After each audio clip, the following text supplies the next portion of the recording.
ವಕೀಲರು ಅದನ್ನು ನೋಡ್ಕೊಳ್ತಾ ಇದ್ದಾರೆ ಕೋರ್ಟಿಗೆ ಸಂಬಂಧಪಟ್ಟಂತೆ.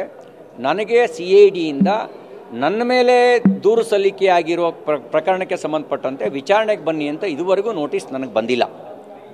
ನಾವು ಕೊಟ್ಟ ದೂರಿಗೆ ಸಂಬಂಧಪಟ್ಟಂತೆ ಅಂದರೆ ನಮ್ಮ DS ಅರುಣ್ ಅವರು ವಿಧಾನ ಪರಿಷತ್ ಸದಸ್ಯರು, ಪ್ರೊಫೆಸರ್ ಸಂಕನೂರವರು, ಕಿಶೋರ್ ಕುಮಾರ್ ಅವರು ಸಭಾಪತಿಗಳಿಗೆ ಒಂದು ದೂರು ಸಲ್ಲಿಸಿದರು. ಸಭಾಪತಿಗಳು ಇದನ್ನು ತನಿಖೆ ನಡೆಸಿ ಕ್ರಮ ತಗೊಳ್ಳಿ ಅಂತ ಪೊಲೀಸ್ ಇಲಾಖೆಗೆ ಸೂಚಿಸಿದರು. ಅದರ ಮೇಲೆ ಒಂದು FIR ದಾಖಲೆ ಆಗಿತ್ತು ಅಪರಿಚಿತರ ಮೇಲೆ ಅಂತ. ಅವರು ಯಾರೂ ಅಪರಿಚಿತರಾಗಿರಲಿಲ್ಲ. ಪೊಲೀಸು ಕೆಲವ್ರನ್ನ ಕಸ್ಟಡಿಗೆ ತೊಗೊಂಡಿದ್ರು 19ನೇ ತಾರೀಕು. ಬಿಟ್ಟು ಕಳಿಸಿದ್ದು ಯಾಕೆ, ಬಿಟ್ಟು ಕಳಿಸುವಂತೆ ಒತ್ತಡ ಹೇರಿದವ್ರು ಯಾರು, ಇದು ತನಿಖೆ ಆಗಬೇಕು. ಅದರ ಮೇಲೆ ಒಂದು ನೋಟಿಸ್ ಬಂದಿತ್ತು. ನಾನು ವಿಚಾರಣೆಗೆ ಹಾಜರಾಗಿ ನಾನು ಸ್ಟೇಟ್ಮೆಂಟ್ನ ಕೊಟ್ಟಿದ್ದೀನಿ. ಅಲ್ಲಿ ಆ ವಿಚಾರಣೆ ಆದ ನಂತರ ಅಲ್ಲಿಯ ತನಿಖಾಧಿಕಾರಿ ಸರ್ ನಿಮ್ಮೇಲೂ ಒಂದು ದೂರು ಬಂದಿದೆ ಅಂತ ಹೇಳಿದರು.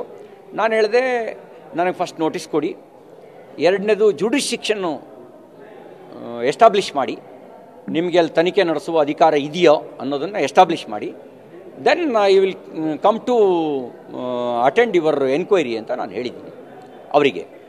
ಅವರು ನನಗೆ ಇದುವರೆಗೂ ನೋಟಿಸ್ನ ಕೊಟ್ಟಿಲ್ಲ. ಕೋರ್ಟಿಗೆ ಹೋಗಿದ್ದಾರೆ ಅಂತ ನನಗೆ ಮಾಹಿತಿ ಬಂದಿದೆ. ನಮ್ಮ ಲಾಯರು ಕೋರ್ಟ್ನಲ್ಲಿ ಆ ಕೋರ್ಟಿಗೆ ಸಂಬಂಧಪಟ್ಟಂತೆ ಅದನ್ನು ನಮ್ಮ ವಕೀಲರು ಅದನ್ನು ಗಮನಿಸ್ತಾ ಇದ್ದಾರೆ. ನ್ಯಾಯಾಲಯ ಏನು ತೀರ್ಪು ಕೊಡುತ್ತೆ ಆ ನ್ಯಾಯಾಲಯ ತೀರ್ಪನ್ನು ಒಬ್ಬ ನಾಗರಿಕನಾಗಿ ನಾನು ಪಾಲಿಸ್ತೀನಿ. ಹಾಗೆ ಸಂವಿಧಾನ ಶಾಸಕಾಂಗಕ್ಕೆ, ನ್ಯಾಯಾಂಗಕ್ಕೆ, ಕಾರ್ಯಾಂಗಕ್ಕೆ ಅಪರಿಮಿತ ಅಧಿಕಾರವನ್ನು ಮತ್ತು ನಿಯಂತ್ರಣವನ್ನು ಹೇರಿದೆ.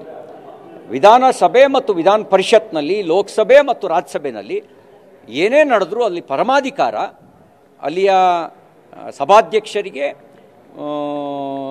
ಕೊಟ್ಟಿರೋ, ಸಭಾಪತಿಗಳಿಗೆ ಕೊಟ್ಟಿರೋ ಹಿನ್ನೆಲೆಯಲ್ಲಿ ಅದು ಸಂವಿಧಾನ ವಿರುದ್ಧವಾಗಿ ಯಾವುದೇ ಇನ್ನೊಂದು ಅಂಗ ಹಸ್ತಕ್ಷೇಪ ಮಾಡಿದ್ರೆ ಅದು ಎಗೇನೆಸ್ಟ್ ದ ಕಾನ್ಸ್ಟಿಟ್ಯೂಷನ್ ಆಗುತ್ತೆ.